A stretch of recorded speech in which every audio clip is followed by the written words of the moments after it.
So I'm here with Torgny Holmgren, Executive Director of the Stockholm International Water Institute, and we're on the floor of World Water Week. Torgny, it's a really different year for World Water Week in both not only venue, but also the state of the world. Maybe you can frame that a little bit for me. Yeah, thanks. And thanks for having me. Yes, that's true. World Water Week has now moved into a new arena, a new stadium, kind of a multi-purpose arena. It's new for us, but we think this gives us flexibility and also to adapt to current circumstances where people would like to interact more than listening to speeches and lectures, etc. So that is part of it. But it's not only the World Water Week that is new, it's also where we realize where we are in the world today. As the climate crisis not only looming, it's escalating. And we know that we have extinction of species that we learned from different reports recently. So that gives us, concern for the future. Where are we? Where are we heading? So a new layer, not that we didn't have urgency before in the water sector, but a new layer of urgency. Maybe you can tell me a little bit about the theme this year, water for society and for all. Yeah, the Water Society, including all theme of this World Water Week, is that first, I think, we are impacted on a daily basis of thousands, if not millions, of decisions taken on use and allocation of water. It impacts all of us, but not all of us are a part of that decision making. So that is one part of it. We should include all in the decision making because we all rely on water, whether it's in households or we are in manufacturing industry or we are farmers or we are doing some energy production.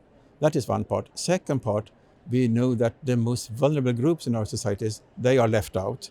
We need to get them on board because if there's anyone paying the price for climate change, crisis, etc., are they vulnerable. And if they don't have access to clean water, which still is the number one major problem around the world, is the access to clean water, then we lose out some 1 billion people, well, 800 at least, that are not part of the decision making. So that is, we should include all in the way forward to have a fair allocation and use of water in the future. Wow, we're talking about almost 1 billion people that aren't part of the decision making. How do we, you talked a little bit about that, but how do we bring them into this decision making in a way that brings transparency and accountability in an era, like you said, of urgency, climate change, and all these other stressors? Yeah. Water has one key advantage, or at least a number of advantages. It connects us. It's a connector, I claim often, between actors and countries, etc. But also water is a local resource, which means starting from the local level, you should include the people in the local level. I think that is a key advantage with water, that we all rely and depend on water. So that is also good that we bring in those who are dependent in the local circumstances of water. Maybe easier said than done, but I think we have examples of that also. For instance, our Stockholm Water Prize laureate this year, Dr. Jackie King from South Africa, who have researched and also experienced and developed tools how to include local population river system management. I think she gave us some examples this morning and about how to involve people who are dependent or live on the rink of rivers, but also in the decision making. Yeah, we heard from her this morning. So my big question, I guess, is maybe the obvious one, is that how do we get to scale and to speed in the decision making, the moderation, the mediation, all of the things that really need to happen at pace? That's true. And I claim, and we claim in our institute, that key for water is governance, management of water.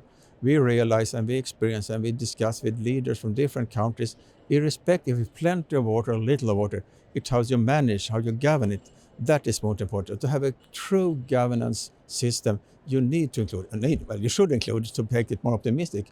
By including all, then you have both a better governance system and a management system, and you can be quite assured that you have improved your possibilities to have all access to clean water. So that's one thing that Dr. King talked about this morning was the fact that water is actually written into the Constitution in South Africa. Are there other examples where that is happening at the high level governance? Yeah. It's quite interesting when Dr. King told us this morning, also early on, sometimes, we often, the crisis trigger reforms.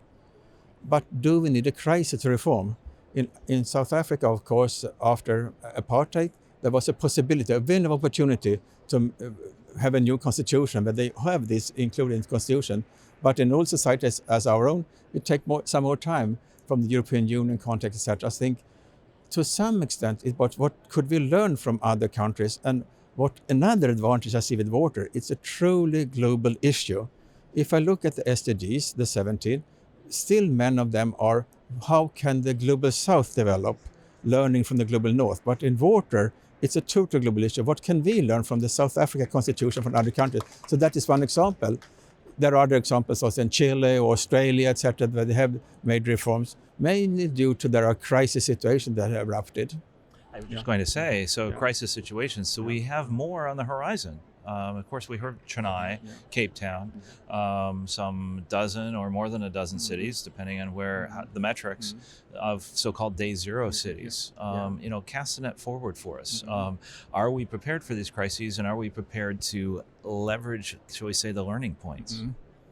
Well, if we are ready or not, I'm not quite sure. But when the crises occur, take Sandy, New York, or Katrina in New Orleans, Louisiana. We have Chennai, as you mentioned, Cape Town or Sao Paulo. Those cities and those areas have really learned the hard lesson, what it means to not be prepared for what could come. So I think there are a number of examples around the world now in big city areas. And we know that there are a number of mega cities on the brink to get into the same situation as Chennai.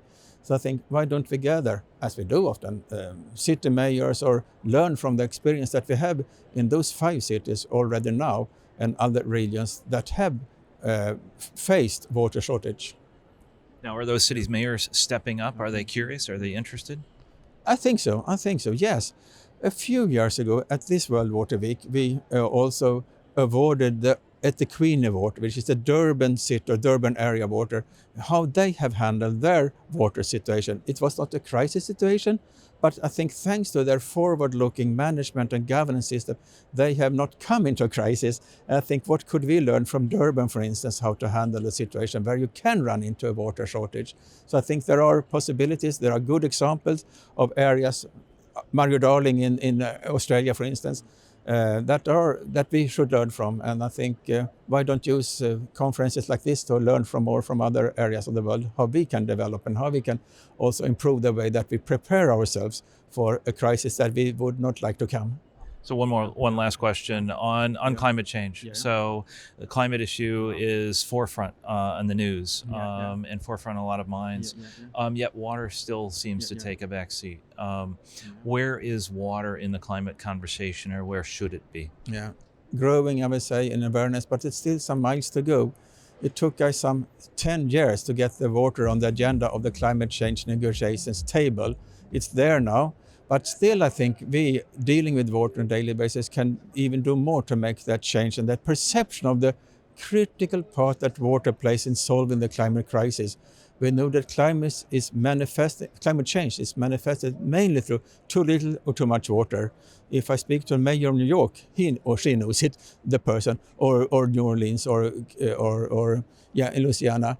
But I think on the overall, I think still climate is mainly, of course, about to not reach the 2 degrees of centigrade growth in temperature. But water is, I think, not only the effects of climate, because it could also solve the climate crisis. So I think still some months ago, I learned more from the climate negotiators and climate leaders that water is coming to agenda, but I think we can do more to make that happen. Great. And next year, what do you think will be the big topics we're talking about here on the floor at World Water Week? You mentioned it, climate. Yeah, it's climate, yes. It's climate. Yeah, we have another 12 months ahead of us now with the UN Climate Summit 23rd December, the COP in Chile, and we will focus on the water and climate issue next year to help raise the issue of water in the climate context. Great. Well, I'm sure we'll be back here again. And from the busy floor here at Stockholm World Water Week, I'm J. Carl Ganter for Circle of Blue. Thanks for joining us. Thank you.